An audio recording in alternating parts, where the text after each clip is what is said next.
how to get enlightened. Some people so badly want to get enlightened that they devote almost all their time doing various things like meditation, or all kinds of exercises, trying to get enlightened. And some people come and ask me, are you enlightened? I am reminded of the story of a young nun. A girl wanted to become a saint, so she became a nun and joined a convent. And she started telling everybody, I want to become a saint. Will she ever become a saint? A saint is a person who does not want anything for himself or herself. So if somebody says that I am a saint, it is very obvious that he is not a saint, because saintliness is apparently absence of self-centeredness, and that person will not have any idea of self-importance. He will not think that he has gained anything. He will not think that he has reached somewhere. All these are egoistic identifications. So the very idea of wanting to get enlightened itself is contrary to real enlightenment. So basically, the problem is self-centeredness versus absence of self-centeredness. Self is the process which affects our mind and creates all the unreal concepts and illusions. Now, what is the self? The self is composed of 4 aspects. The first one is identifications. We have many identifications. For example, I think I am a human being. I am a male. I am this much old. I belong to various societies. I belong to the profession of psychology. So all these are identifications, and all these identifications limit my mind and its operations. I am tied down by my identifications. Now, if you are trying to get enlightened, then you may think that you are a spiritual seeker, which also is a very strong identification, preventing the transparency of self, which is enlightenment. And identifications produce attachments. Again, a conditioning. You are limiting your own mind. And then memories. Memories, contrary to popular supposition, involve carryover from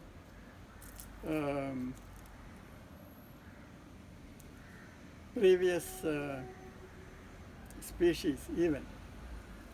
Right from amoeba, we have come through evolution. So we carry in our mind readiness to perceive things according to our ancestral history. So if you take a young squirrel, as soon as it is born and take it near a tree, the squirrel will run up the tree without any training. So the squirrel perceives the tree in a certain way, and its immediate response is to climb the tree. Similarly, every offspring searches for its mother. It has got a search image, and it correctly identifies and differentiates the mother from other objects and runs to the mother. So that means our memory contains impressions in the evolutionary history, and your experiences during your current life. All these are coloring your mind and affecting your mental functioning. See, whenever you are seeing something in the environment, you are not seeing it as it is, but you are seeing it from the point of view of your evolutionary history. For example, when you see the color red, you get a certain feeling. When you see green, you get a different feeling. That's because in evolution, red is associated with danger and blood, and green is associated with presence of water, food, and so on. And then your habits. Habits again have an evolutionary basis, and habits which you have acquired in this life. Habits of thought, habits of feeling, and habits of wanting. If you are taking tea every day in the evening, when evening comes, you want tea. You will go in search of a tea shop. So if you are habituated to seeking enlightenment, you will always go on seeking enlightenment. And of course you will never find it because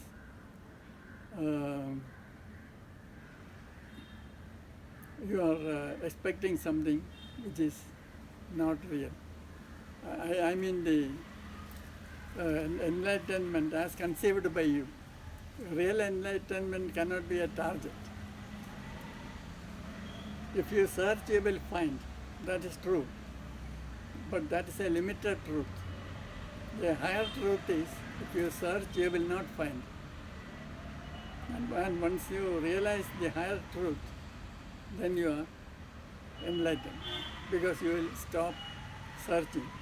And then your mind will disappear. And then the self is switched off. And then consciousness or pure consciousness takes over. Now, what is the block to enlightenment? The block to enlightenment is your own instinctuality, and you are mishandling your instinctuality. I hope you understand what is meant by instinct. Instinct has basically two parts. One is self-preservation, the other is reproduction. Self-preservation is the instinctual need to perpetuate the self.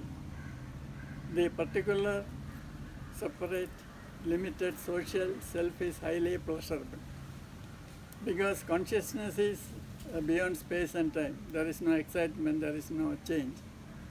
While the limited self experiences suspense, thrill all the time. Life is like a suspense movie or a horror movie or a thriller. And that's why people go and pay money to see a horror film. So they don't realize that life itself is a very pleasurable horror movie. Only thing is that you get involved in it so much that you feel miserable. Now, self-preservation instinct has many sub-aspects. You need social support to survive. So you want to create a good image in society because without social support, our ancestors could not survive. So you also crave approval. If somebody says you are not good, you feel bad. If somebody says you are very good, you are great, you are very happy. That is because you are dependent on society for your self-preservation. Reproduction is the next best option. When an organism stops growing, it knows that it is now on the decline, it is going to end itself. then the next best thing is to create duplicates of yourself through reproduction. That's why every organism develops the sex urge when it reaches its full growth. Now, so long as your mind is troubled by instincts, both the self-preservation aspect and the reproduction aspect, your mind is operative and you are not enlightened. You are enlightened to the extent to which you are able to transcend your instincts.